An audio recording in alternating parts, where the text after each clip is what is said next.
लाद जूं थी लख लख वाधायूं मोहम्मद मिठे जूं सरवर सचे जूं ओ खुशियूं तो मल्हायूं मीलाद जूं थी लख लख वाधायूं तुंहिंजे कखन में अज यार ईंदो मेहमान तो वट महबूब थींदो अल्लाह ओ ला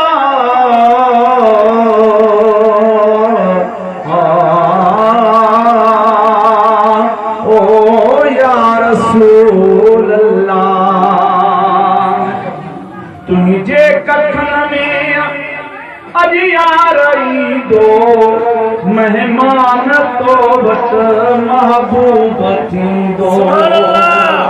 मेहमान तो वट महबूब थींदो दिल भर जो ईंदा लही ओ लवेंदा ओथी जो सब सणायूं मीलाद जूं थी लख लख वाधायूं मीलाद जूं थी लख लख वाधायूं ओ इन दौर में जे मीलाद क्यों आ काफर सा समझो त जहाद क्यों आ ओ इन दौर में जे मीलाद क्यों आ काफर सा समझो त जहाद क्यों आ सिक प्यार वारी महफिल भलाई सिक प्यार वारी महफिल भलाई वेठो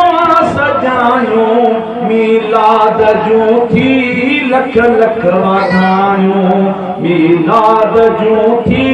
लख लख वाधायूं सब मिली करे अदा ने मीलाद वारे के साथ मुबारक हो मीलाद जूं थी लख लख वाधायूं ओ तुझे हिन यंगर पे रंगीला रची विया अज खैर सां सब आलम पुजी विया ओ तुझे हिन यंगर पे रंगीला रची विया अज खैर सां सब आलम पुजी विया अज खैर सां सब आलिम पुजी विया रहमान जो ते कुरान जो ते रहमान जो ते कुरान जो ते बोलियो बुधायूं मीलाद जो थी लख लख वाधायूं मीलाद जो थी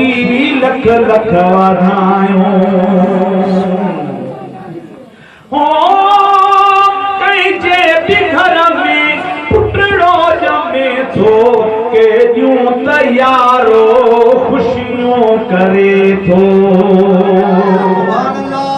कंहिंजे भी घर में पुटड़ो जमे थो के यूं तैयारो खुशियों करे थो रब तो असांखे रब यार असांखे तो असांखे खुशियों रसायूं मीलाद जो थी लख लख वाधायूं मीलाद जो थी लख लख वाधायूं ओ हुसैन हुसैनी मुरसल जे सदके कंदो बाज मौला दिल भर जे सदके कंदो बाज मौला दिल भर जे सदके परवाह नाही अजो उन जो आहे परवाह नाही अजो उन जो आहे पयाशान गायूं मीलाद जूं थी लख लख वाधायूं मीलाद जूं थी